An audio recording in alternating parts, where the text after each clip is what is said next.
Welcome back.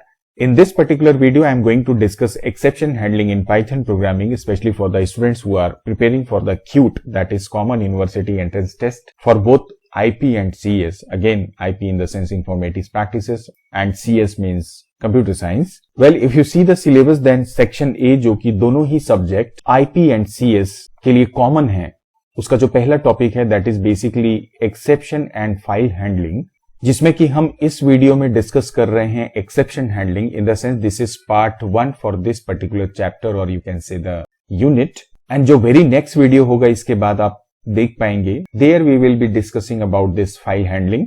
यदि आपको IP and CS का जो क्यूट का सिलेबस है उसे डिटेल में समझना है तो इसके लिए ऑलरेडी मैंने अपने चैनल पे वीडियो बनाया हुआ है, ऊपर आई बटन पे उसका आपको लिंक मिल जाएगा, डिस्क्रिप्शन बॉक्स में भी मैंने उसका लिंक डाला हुआ है, वहां से जाके आप उसे देख सकते हैं। तो चलिए फिर आज के सेशन को हम स्टार्ट करते हैं। So now we are talking about exception handling. So exception handling को समझने से पहले it is very important to understand what do you mean by this error actually. Well, in general तो आप एरर का मतलब समझ ही गए होंगे कि आप किसी भी प्रोग्राम को एग्जीक्यूट करें और वो अगर सही तरीके से एग्जीक्यूट ना हो या जिस तरीके से आप आउटपुट चाहते हैं वो आपको ना मिले, तो कहीं ना कहीं हमारे प्रोग्राम में एरर है। Error in the sense we are talking about the fault. तो यदि मैं इसे डिफाइन करने की कोशिश करूं, so I can say that error are nothing, these are the special conditions जो ज्यादातर तब आती हैं in the sense which occurs when obviously जब आपका प्रोग्राम एबनॉर्मली टर्मिनेट हो जाए, या दूसरी सिचुएशन ये भी हो सकती है कि जिस तरह से आप आउटपुट एक्सपेक्ट कर रहे हैं वो आपको ना मिले। So we can say that unexpected output यदि आपको मिलता है जब आप अपने प्रोग्राम को एग्जीक्यूट करते हैं या जब अपने प्रोग्राम को आप रन करते होते हैं और ड्यू टू एनी रीजन आपका प्रोग्राम जो होता है वो हैंग हो जाता है, तो ऐसी जब कंडीशन आपके प्रोग्राम के ड्यूरिंग एग्जीक्यूशन आती है, so that we can say is all about what your errors. मैं एग्जांपल से इसे आपको समझाने की कोशिश करता हूं। As you can see in your screen, मैंने यहां पर एक प्रोग्राम बनाया है that is basically for checking whether a character is vowel और कॉन्सोनेंट। तो आप अगर ध्यान देंगे तो यहां पर जो मैंने लॉजिक लगाया है इसका x double equal to a और e और i और o और u, तो मैंने डायरेक्ट यहां पे x के साथ a को कंपेयर किया और बाकी सबको और लगा के लिख दिया। अगर मैं इस प्रोग्राम को रन करता हूं, अगर आप सिंटेक्स वाइज अगर देखें, देन यू विल सी कि ये प्रोग्राम सक्सेसफुली एग्जीक्यूट हो रहा है। आपसे ये बोलता है enter a character. Let suppose अगर मैं यहां पे a डालता हूं तो it is showing you vowel, जो कि बिल्कुल सही है। नाउ नेक्स्ट टाइम अगर मैं इसी प्रोग्राम को फिर से एग्जीक्यूट करता हूं एंड इस दफा यदि मैं यहां पर एक कैरेक्टर डालता हूं s, so again you will see कि यहां पर ये वॉवेल शो कर रहा है। इसका मतलब ये हुआ कि प्रोग्राम सिंटेक्स वाइज तो बिल्कुल करेक्ट है, लेकिन जो आउटपुट हम चाह रहे हैं हमको सही तरीके से नहीं मिल रहा है। तो कहीं ना कहीं मेरे प्रोग्राम में कहीं मुझसे मिस्टेक हुई है। सो वी कैन से कि हमारे प्रोग्राम में कोई ना कोई लॉजिकल एरर है। लेट सपोज यदि मैं इसे कंपेयर कर दूं डबल इक्वल टू सारे ही कैरेक्टर को, इन द सेंस मैं इस तरीके से लिख देता हूं जहां पे इंडिविजुअल मैं इन सब का कंपैरिजन करता हूं एंड इसके बाद में यदि मैं एग्जीक्यूट करता हूं इस प्रोग्राम को, then you would notice enter a character. Now if this time I input s, आप देखेंगे ये कॉन्सोनेंट डिस्प्ले कर रहा है। मैं एक बार a e i के लिए भी इसे चेक करता हूं। यदि मैं फिर से इसे रन करूं एंड इसके बाद में यदि मैं इसमें u डालूं, then you can see it is showing you vowel. इसका मतलब आपको समझ में आ रहा होगा कि हमने जब इस प्रोग्राम को बनाया सिंटेक्स वाइज कहीं कोई प्रॉब्लम नहीं थी। सिंटेक्स का मतलब ये है, सपोज मैंने ये ब्रैकेट यहां से हटा दिया। अब यदि आप इस प्रोग्राम को एग्जीक्यूट करेंगे तो आप देखेंगे यहां पर ये बोलता है इनवैलिड सिंटेक्स। तो ये भी एक प्रकार का एरर है। बट सिंटेक्स एरर को जब हम एक्सेप्शन की बात करते हैं तो थोड़ा सा हम इसे निग्लेक्ट करते हैं, क्योंकि सिंटेक्स एरर जो होता है वो बेसिकली ड्यूरिंग कंपाइल टाइम होता है। इस वजह से इसकी बात ज्यादातर हम नहीं करते। But again it is also kind of error, चूंकि मैं बात अभी एरर की कर रहा हूं। सो अभी आपने देखा कि यहाँ पे एक लॉजिकल एरर की बात की। इसी तरह से मैं एक और प्रोग्राम आपको बताता हूं ना। यदि आप इस प्रोग्राम को देखें तो मैंने एक नंबर इसमें इनपुट किया है और उसका स्क्वायर को यहाँ पे डिस्प्ले कर दिया। ना होगा क्या जब मैं इस प्रोग्राम को रन करता हूं, अगर मैं यहाँ पे डालता हूं 12, now you are getting 144। But next time suppose that यदि मैं इसी प्रोग्राम को फिर से रन करता हूं एंड नाउ इफ सपोज आप टाइप करते हैं s, so it is showing you that कि इस प्रोग्राम में कुछ आपने मिस्टेक की जिसकी वजह से ये एरर प्रोड्यूस हो गया, which is called the value error.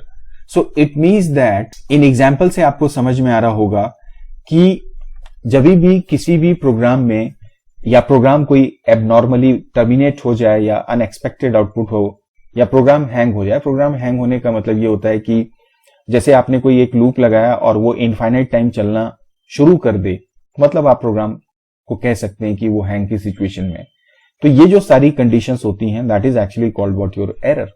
Now जब हम एरर की बात करते हैं, so there are various types of errors, जिसमें कि सबसे पहला, जैसे मैंने अभी आपसे बार बार बोला, that is called your syntax error. दूसरा जिसे हम जानते हैं रन टाइम एरर के नाम से, और तीसरा जिसे हम कह सकते हैं logical error. Now syntax error, obviously इसे हम कहते हैं कि ये तो हमारा ड्यूरिंग कंपाइल टाइम ही सॉर्ट हम कर देते हैं, so we can say it's all about the compile time error. But ये जो दोनों एरर हैं, हालांकि इसमें रन टाइम एरर हमने लिखा ही हुआ है, बट लॉजिकल और रन टाइम, बेसिकली इन दोनों को हम कंसीडर करते हैं as what your run time error. The question is कि इनका सॉल्यूशन एक्चुअली क्या है, कि हमारे प्रोग्राम में अगर एरर प्रोड्यूस हो रहा है तो इन प्रोग्राम में एरर्स को जो प्रोड्यूस हमने किया, इसको हम कैसे सॉर्ट करते हैं। तो यदि आप कंपाइल्ड एरर की बात करें, कंपाइल टाइम एरर की, तो ऑब्वियसली इसके जो आप सिंटैक्स होते हैं आप उसे करेक्ट कर देते हैं। करेक्ट करने के बाद में वो प्रोग्राम में जब आप उसे एग्जीक्यूट करते हैं तो वो रन होना शुरू कर देता है सक्सेसफुली।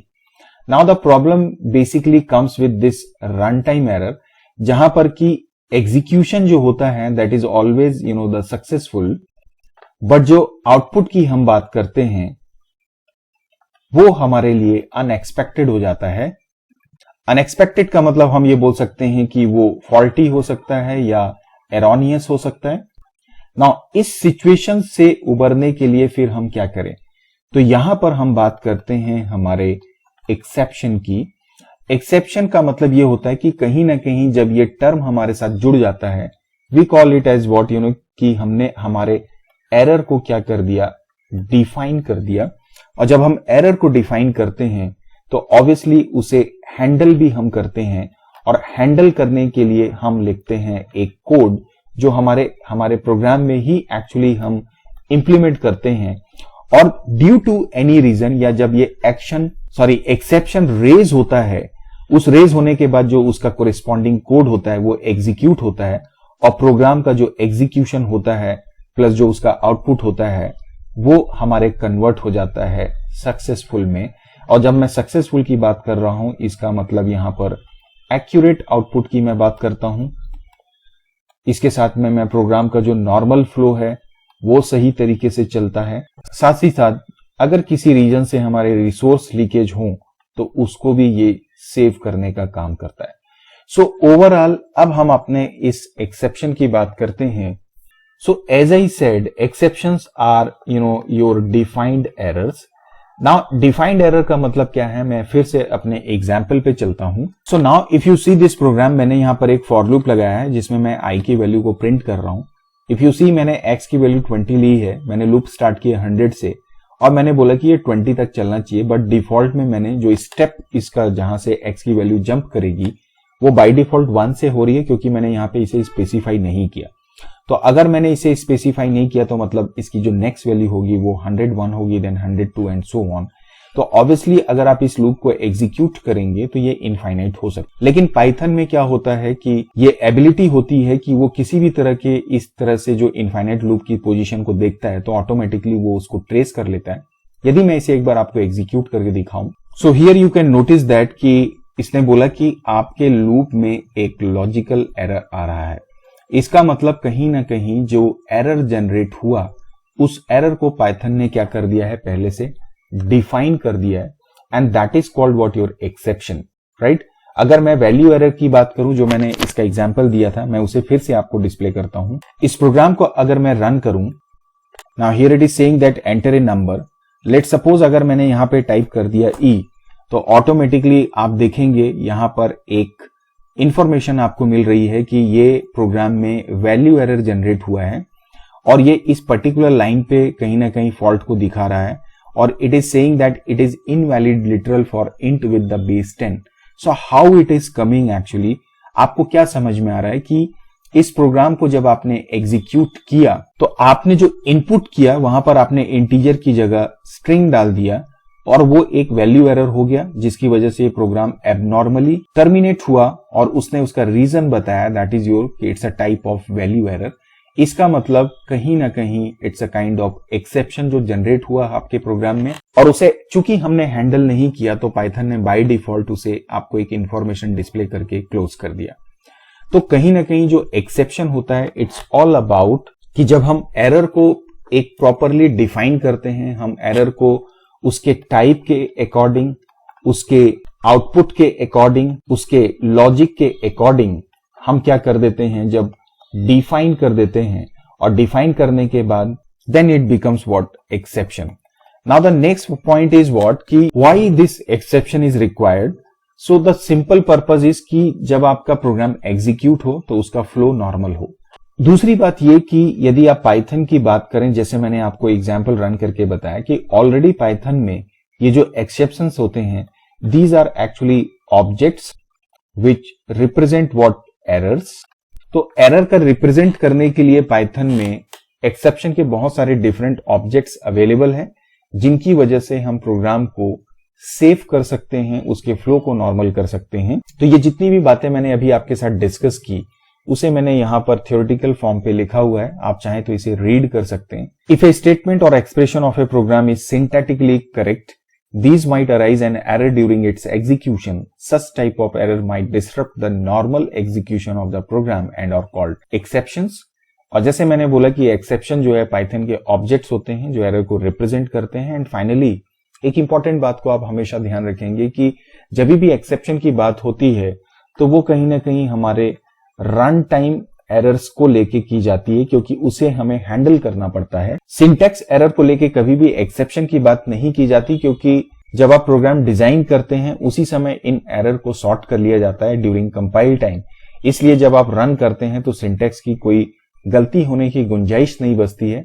इसलिए हम सिंटैक्स एरर को एक्सेप्शन हैंडलिंग से सेपरेट रखते हैं, लेकिन इसका मतलब ये नहीं है कि सिंटैक्स एरर को हम एक्सेप्शन नहीं बोल सकते। बिल्कुल सिंटैक्स एरर भी एक्सेप्शंस की कैटेगरी में आते हैं, इस बात को आप हमेशा ध्यान रखेंगे। Now the next question is what do you mean by this exception handling और what is the purpose of this exception handling. So as I said, जो अभी मैंने आपके साथ डिस्कस किया कि भाई आपने एक्सेप्शन को तो ट्रेस कर लिया, उस एक्सेप्शन को ट्रेस करने के बाद होगा क्या, आप एक्सेप्शन को क्यों हैंडल करना चाह रहे हैं, आप एक्सेप्शन की बात क्यों करना चाह रहे हैं। ऑब्वियसली उसका जो रीजन है वो यही है कि आपका प्रोग्राम जो अचानक से कभी बंद हो जाए या प्रोग्राम अचानक से कभी हैंग हो जाए या उसका सही तरीके से आउटपुट जनरेट ना हो, तो उस सिचुएशन को ठीक करने के लिए जब अगर कहीं किसी भी तरीके से आपको ये रियलाइज हो जाए कि आपके प्रोग्राम में किसी पर्टिकुलर लाइन ऑफ कोड में प्रॉब्लम आने की चांसेस हैं, एरर आने के चांसेस हैं, तो उसको एक्सेप्शन के फॉर्म में हम रेज करें और रेज करने के बाद उसका जो कोरिस्पॉन्डिंग कोड हो वो हम उसे लिखें हैंडल करने के लिए, इन द सेंस एक्सेप्शन को हैंडल करने के लिए, सो दैट हमारा प्रोग्राम सक्सेसफुली एग्जीक्यूट हो विथ एक्यूरेट आउटपुट। इसी बात को मैंने एक्सेप्शन हैंडलिंग के केस में कहा कि एक्सेप्शन हैंडलिंग का मतलब सीधे सीधे हुआ हैंडलिंग एक्सेप्शन। एरर आया, एरर को हैंडल करना। एरर को हैंडल करने के लिए जिस लाइन ऑफ कोड में एरर आ रहा है, इन the sense line of code that might produce error, उसको हमने ट्रैप किया with the help of raising exception. And इसके बाद में जब रेज होगा तो इस लाइन ऑफ कोड को ठीक करने के लिए हमने एक सेपरेट लाइन ऑफ कोड लिखा, that we can say is what correct line of code. और इस correct of line of code को तब हम एग्जीक्यूट करेंगे जब ये एक्सेप्शन रेंज होगा। That's all about your exception handling. So अगर इसे थ्योरेटिकली आपको डिफाइन करना है, so we can say that anticipating exceptions that may arise during program execution and addressing them by including appropriate code in the program। कि आपने exception जो आपने programme में आपके अराइज होता है, रेज होता है, उसकी बेसिस पे आपने उसे एड्रेस करने के लिए, उसे सही तरीके से एग्जीक्यूट करने के लिए एप्रोप्रिएट कोड लिखा उसी प्रोग्राम में। This is all about your exception handling. Now the question is that कि what are the reasons or you can say the need of exception handling। So मैंने यहाँ पे ये पॉइंट्स आपके साथ शेयर कर दिए हैं, लाइक किसी भी प्रोग्राम का जो एबनॉर्मल टर्मिनेशन होता है उसे अवॉइड करना, किसी भी प्रोग्राम के क्रैश होने या उसे हैंग होने से बचाने के लिए एक्सेप्शन हैंडलिंग करते हैं, प्रोग्राम को ऑब्वियसली एरर फ्री करना, then check for valid input and output. So as I said कि जब हमने स्क्वायर का प्रोग्राम अभी देखा जहां पे हमने इंटीजर की जगह स्ट्रिंग डाल दिया, so that was not valid, तो उसे चेक करना, उसे ट्रेस करना और यूजर को गाइड करना कि आप सही तरीके से इनपुट करें। So this is again the purpose और you can say the need of exception handling. And similarly there is very important point written like propagating errors up the call stack. इस point को मैं थोड़ी देर से वापस अभी discuss करूंगा call stack के बारे में। Then there is very important point written that is resource leakage protection. See what happens कि सपोज आपने कोई एक पाइथन का प्रोग्राम रेडी किया, इस पाइथन के प्रोग्राम से कोई आप एक टेक्स्ट फाइल को ओपन करते हैं। लेट सपोज ये फाइल ओपन होती है और आपके कोड तक इसका कनेक्शन होता है। Now due to any reason आपका प्रोग्राम टर्मिनेट हो जाता है और ये फाइल आपकी ओपन रह जाती है। इसका मतलब जो इसके रिसोर्स हैं वो ओपन हो चुके हैं, तो हो सकता है वो या उनका मिसयूज हो जाए। सो इसे प्रोटेक्ट करने के लिए कि ड्यू टू एनी रीजन आपकी फाइल ओपन हुई, प्रोग्राम में कुछ मिस्टेक हुई, प्रोग्राम क्लोज हो गया, तो ये जो टेक्स्ट फाइल है ये भी क्या हो जाएगी, उसी समय क्लोज हो जाएगी। तो इसके लिए भी हम एक्सेप्शन हैंडलिंग की बात करते हैं। So these are the needs of exception handling. तो अब हम इसके बाद में बात करते हैं process of handling exceptions. Now exception को हैंडल करने के प्रोसेस को समझने के लिए मैं एक एग्जांपल की हेल्प लेता हूं। नाउ यहां पर मैंने क्या किया है, दो नंबर को डिवाइड करने का प्रोग्राम बनाया हुआ है। लेट सपोज कि आप इस प्रोग्राम को एग्जीक्यूट करते हैं, आप x में डालते हैं 4 और y में अगर आपने 0 डाल दिया, उस सिचुएशन में जैसे ही q equal to x upon y होगा तो ऑब्वियसली 4/0 पॉसिबल नहीं होगा। तो यहां पर क्या जनरेट हो जाएगा, आपका एरर जनरेट होगा। जैसे ही एरर जनरेट होगा, चूंकि इस प्रोग्राम में हमने कहीं पे भी कोई भी एक्सेप्शन या एरर को हैंडल करने का कोड नहीं लिखा हुआ है, अचानक आपका प्रोग्राम क्या होगा, वो स्टॉप हो जाएगा एबनॉर्मली। और चूंकि नाउअडेज आप पाइथन में वर्क कर रहे हैं तो आपको कहीं ना कहीं एक मैसेज आपकी स्क्रीन पे डिस्प्ले हो जाएगा कि due to division error program is stopped. So ये तो बात हुई कि अगर आपने यदि आपने एक्सेप्शन को हैंडल करने का कोड अपने प्रोग्राम में नहीं डाला है तो प्रोग्राम में एरर जनरेट होकर प्रोग्राम क्लोज हो जाता है। नाउ सपोज दैट ये जो प्रोग्राम है, अब हम चाहते हैं कि इसमें यदि कहीं पे भी एरर जनरेट हो, जिस भी कोड में हमें लगता है कि एरर आने की संभावना है, उसे हम हैंडल करना चाहते हैं।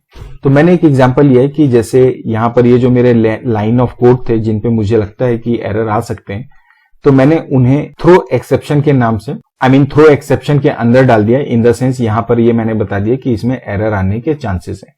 एंड आफ्टर दैट मैंने लिखा कि यदि ये एरर आता है तो उसे किस तरीके से हैंडल करना है। उसके अलग अलग तरीके हैं कि यदि वैल्यू की एरर आती है, किसी ने रॉन्ग टाइप डाल दिया, तो ये वाला हैंडल एग्जीक्यूट होगा। दूसरे में हमने लिखा कि अगर डिवीजन का प्रॉब्लम आता है तो सेकेंड वाला हैंडलर एग्जीक्यूट होगा। अब क्वेश्चन ये आता है कि इस प्रोसेस का एग्जीक्यूशन कैसे होगा। सो ऑब्वियसली जब ये कोड आप एग्जीक्यूट करेंगे, मींस आपने अपना कोड एग्जीक्यूट किया, आपका प्रोग्राम एग्जीक्यूट हुआ। सबसे पहले मैं यहां पे लिखता हूं, प्रोग्राम एग्जीक्यूट होने के बाद में सबसे पहले किसी पर्टिकुलर लाइन में एक एरर जनरेट होगा। सपोज दैट मेरा इस कोड पे एरर थ्रो हुआ, ये यहां पर मैंने लिखा। एरर जनरेट होने के बाद ऑब्वियसली जो आपका पाइथन इंटरप्रेटर है वो चेक करेगा कि कौन सी लाइन में, इन द सेंस पोजीशन क्या है हमारे एरर की, किस पर्टिकुलर लाइन पे ये एरर जनरेट हुआ, किस टाइप का ये एरर जनरेट हो रहा है, साथ ही साथ इस फाइल का नाम क्या है। इन पूरी डिटेल्स को हमारा पाइथन इंटरप्रेटर कलेक्ट करेगा और इससे रिलेटेड एक एक्सेप्शन का ऑब्जेक्ट जनरेट करेगा, मीन्स एक एक्सेप्शन का ऑब्जेक्ट क्रिएट करेगा। इस एक्सेप्शन के ऑब्जेक्ट को क्रिएट करने के बाद वो इसे सौंप देगा हमारे रन टाइम को, इन द सेंस जो रन टाइम एनवायरमेंट है हमारे प्रोग्राम का, उसे ये सौंप देता है। इसके बाद में क्या होगा कि जैसे ये एक्सेप्शन यहां से जनरेट हुआ, रन टाइम एरर के पास में ये एक्सेप्शन का रिकॉर्ड जाता है। उसके बाद में हमारा ये रन टाइम चेक करेगा कि इसका जो एप्रोप्रिएट हैंडलर है वो कौन सा है, वो उसे सर्च करने की कोशिश करता है। इस दौरान जो आगे के जो कोड है, जैसे यहां पर हमारे प्रोग्राम में एरर प्रोड्यूस हुआ, तो इसके आगे का ये जो कोड है ये क्या हो जाता है, उस समय सस्पेंड हो जाता है। तो मैं इसे लिख सकता हूं कि अबैंडन, तो ये उस समय तक स्टॉप रहेगा। और रन टाइम उसका, जैसे मैंने कहा कि प्रॉपर हैंडलर को सर्च करने की कोशिश करता है। उसे लगता है कि ये जो पहला हैंडलर है ये इसके लिए एप्रोप्रिएट नहीं है, तो अगले हैंडलर के पास जाता है, उसे सर्च करता है, उसे लगता है कि ये एप्रोप्रिएट है, वो उसके अंदर उपस्थित कोड को एग्जीक्यूट करता है और उसके बाद में प्रोग्राम नॉर्मल तरीके से हमारा क्या हो जाता है, क्लोज हो जाता है या ऑफ हो जाता है। तो इसका मतलब ये हुआ कि रन टाइम क्या करता है, एक एप्रोप्रिएट हैंडलर को यहां से खोजने की कोशिश करता है और वो एप्रोप्रिएट हैंडलर के अंदर का जो कोड है वो एग्जीक्यूट होता है और एग्जीक्यूट होने के बाद हमारा प्रोग्राम जो है वो टर्मिनेट हो जाता है बिना किसी स्पेशल कंडीशन के, इन द सेंस बिना किसी रिसोर्स लीकेज के, बिना हैंग हुए। तो ओवरऑल कहने का मतलब ये है कि प्रोग्राम आपने रन किया, एरर जनरेट हुआ, एरर से रिलेटेड एक्सेप्शन का ऑब्जेक्ट बनेगा, उस एक्सेप्शन ऑब्जेक्ट में सारी जानकारी होगी उस एरर से रिलेटेड जो कि हमारे प्रोग्राम के रन टाइम इन्वायरमेंट को मिलती है। रन टाइम इन्वायरमेंट उसका कोरिस्पॉन्डिंग हैंडलर को सर्च करता है, उससे रिलेटेड कोड एग्जीक्यूट करता है, प्रोग्राम को टर्मिनेट करता है। इस दौरान एरर जनरेट होने से लेकर जो एक्सेप्शन ऑब्जेक्ट के बनने के बाद रन टाइम इन्वायरमेंट तक के पहुंचने का प्रोसेस है, इसे हम जानते हैं थ्रोइंग एक्सेप्शन के नाम से। और रन टाइम एनवायरमेंट जब एप्रोप्रिएट हैंडलर को खोज के उसके कोड को एग्जीक्यूट कर देता है, इसे हम जानते हैं कैशिंग एक्सेप्शन के नाम से। तो ओवरऑल 2 स्टेजेस पे आपकी एक्सेप्शन की हैंडलिंग की प्रोसेस होती है। पहला जब एक्सेप्शन थ्रो होता है और दूसरा जब उसे आप हैंडल करते हैं, मींस कैशिंग एक्सेप्शन।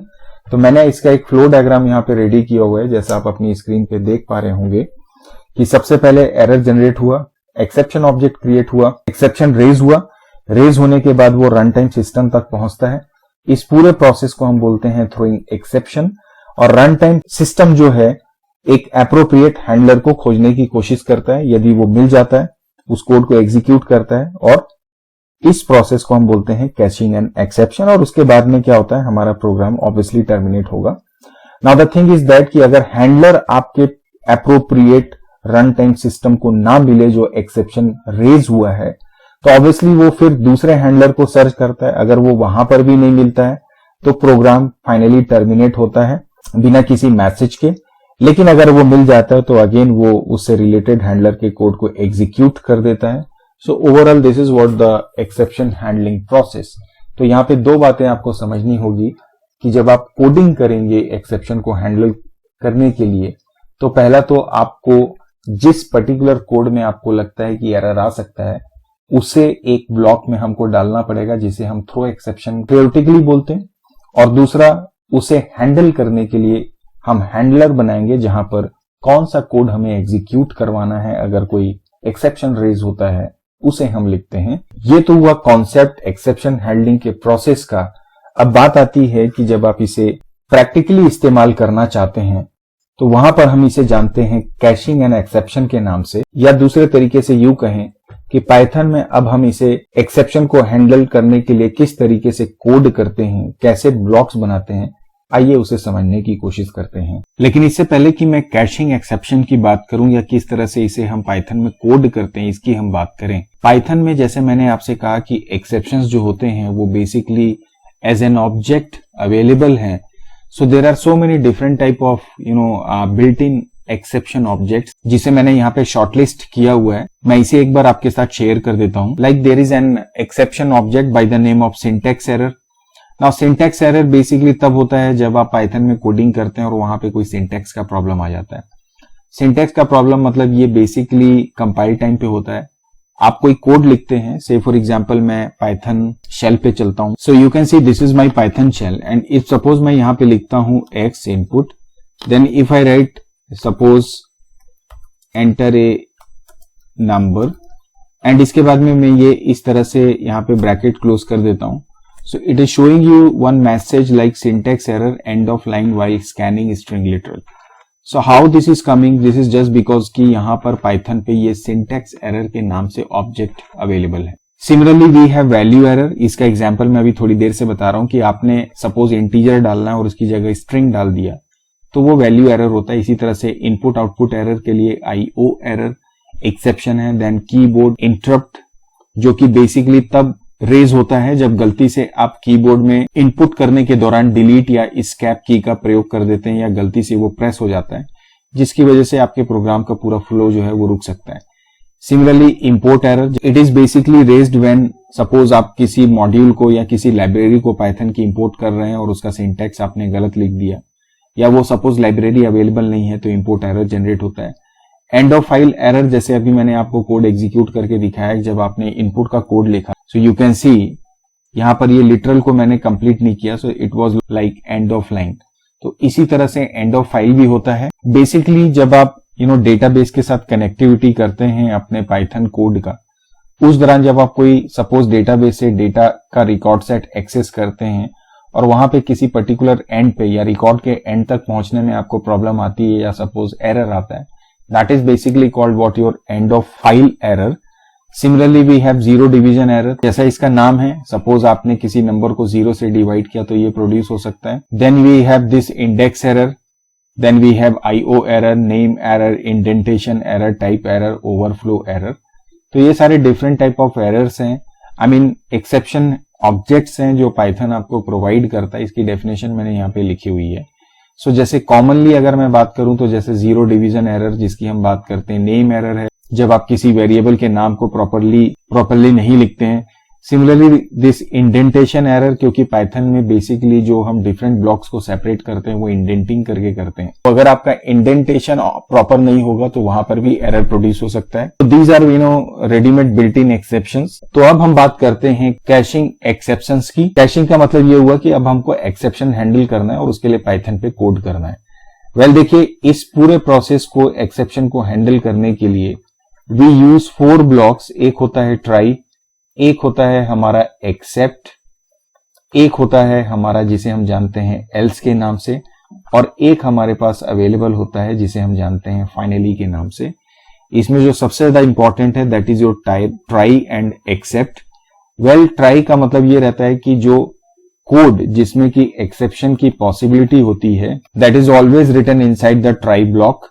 देन अगर आपके प्रोग्राम में सपोज आपने ट्राई ब्लॉक बनाया, उसके अंदर कोई एरर जनरेट हुआ या एक्सेप्शन रेज हुआ, उसे हैंडल करने के लिए जो कोड हम लिखते हैं that is always written inside this except block.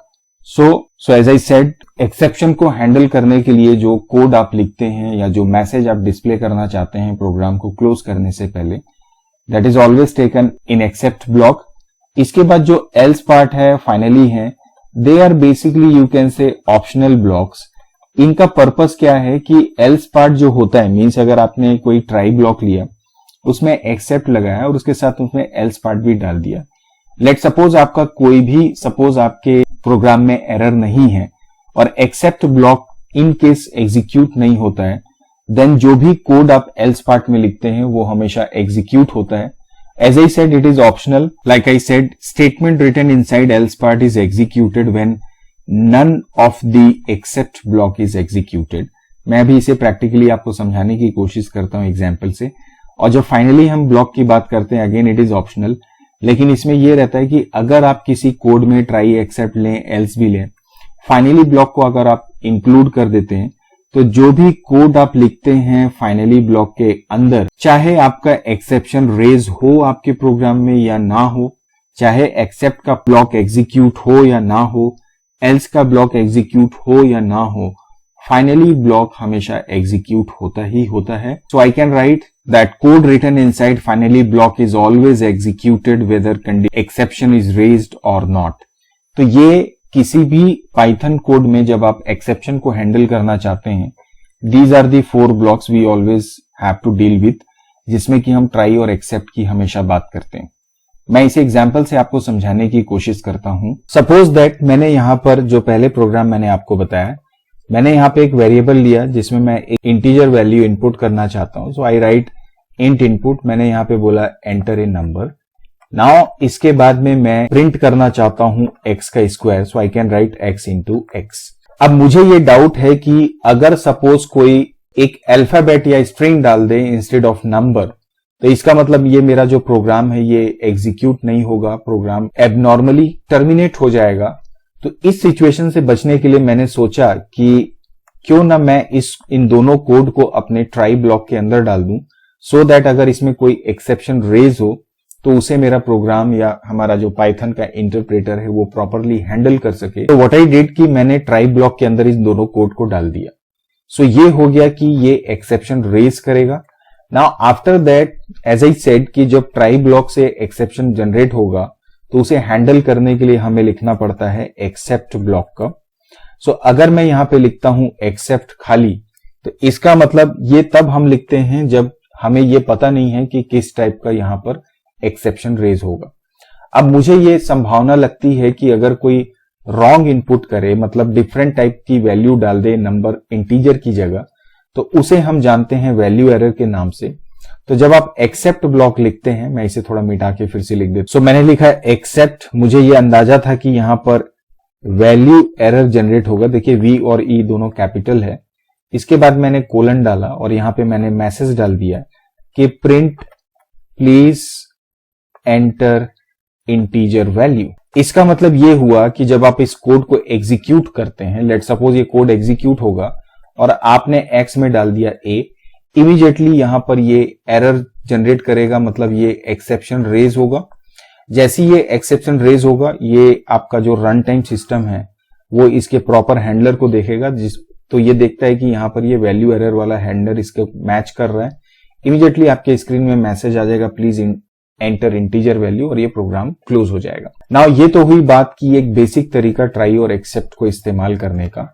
आपको जैसे मैंने कहा कि आप यहाँ पे मल्टीपल हैंडलर का भी इस्तेमाल कर सकते हैं।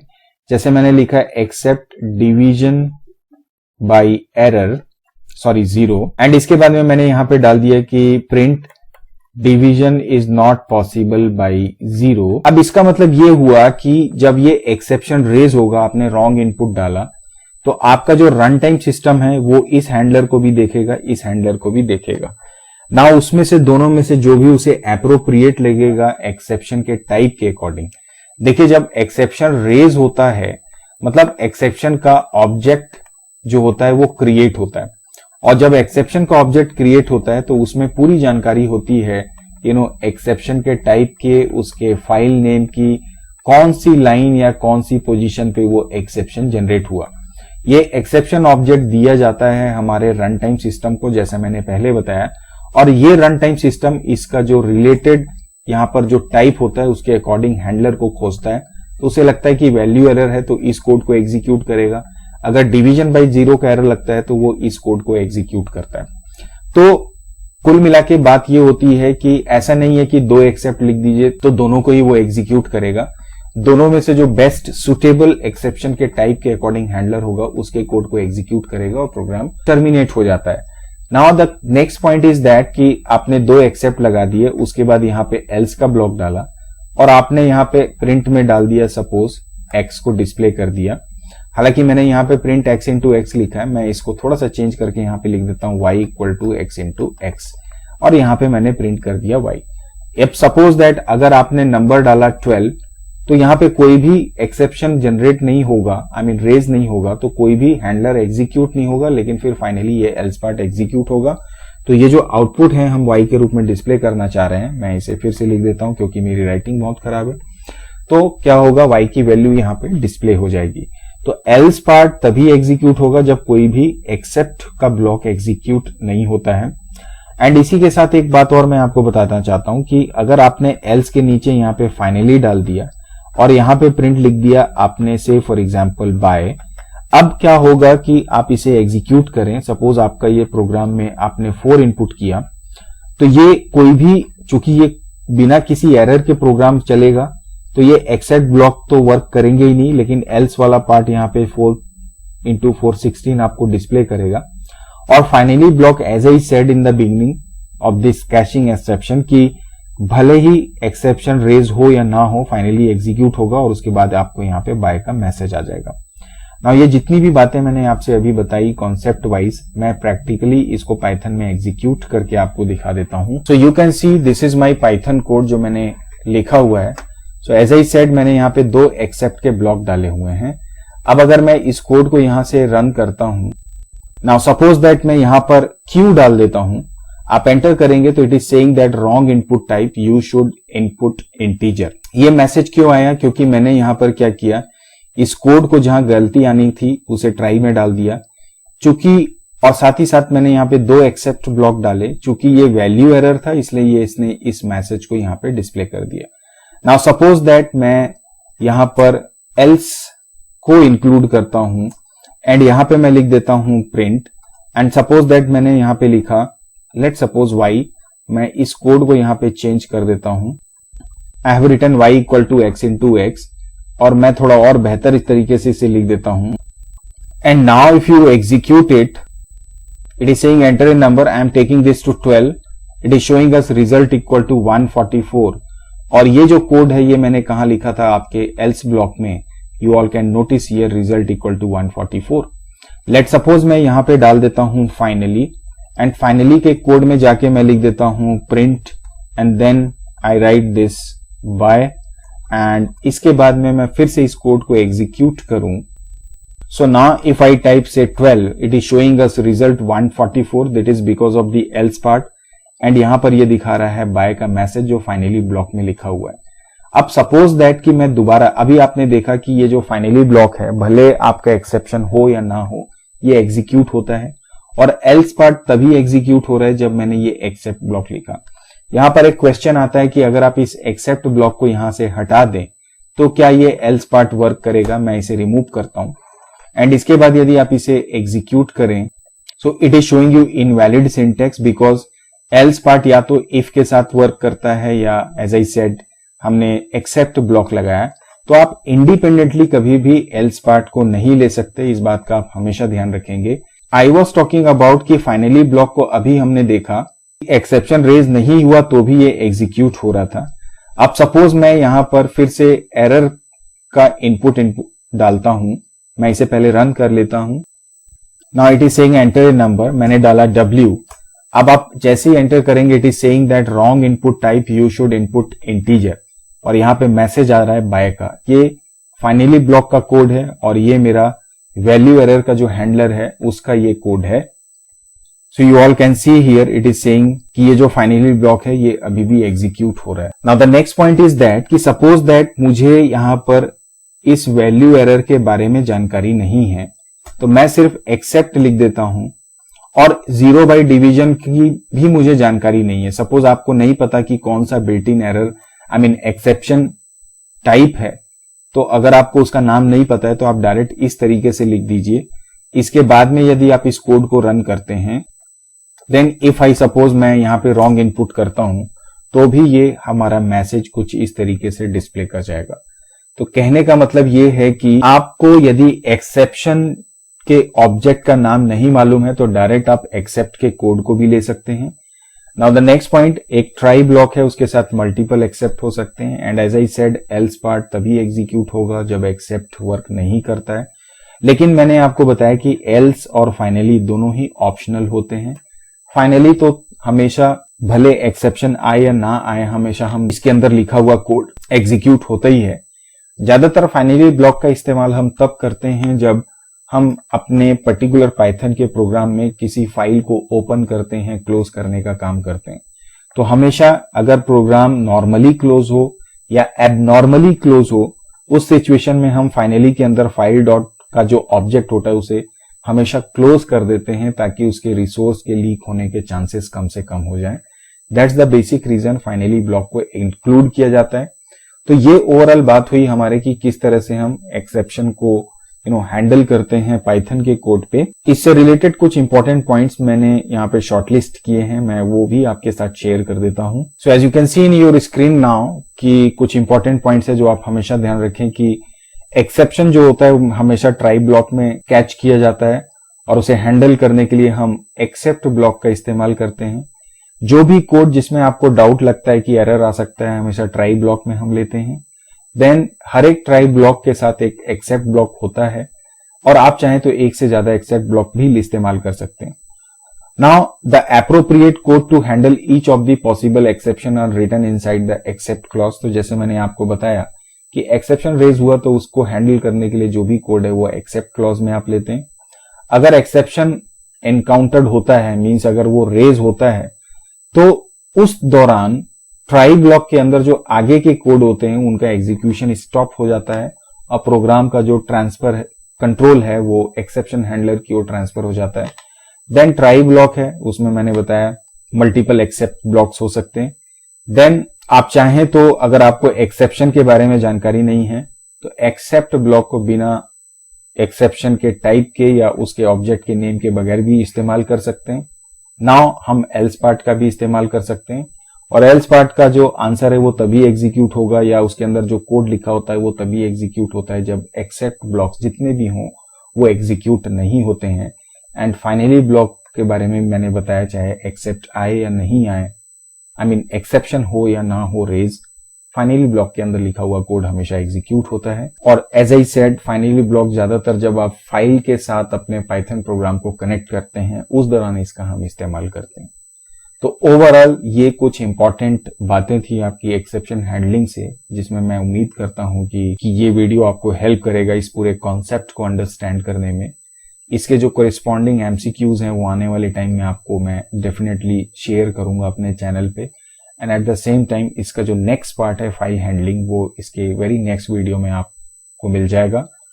चलिए फिर आज के सेशन को यहीं पे एंड करते हैं, मिलते हैं नए सेशन में, नए चैप्टर, नए सॉल्यूशन, नए कॉन्सेप्ट के साथ में। Till then, keep practicing, keep learning, and do keep watching my channel. Thank you very much for watching this video. Bye bye and take care.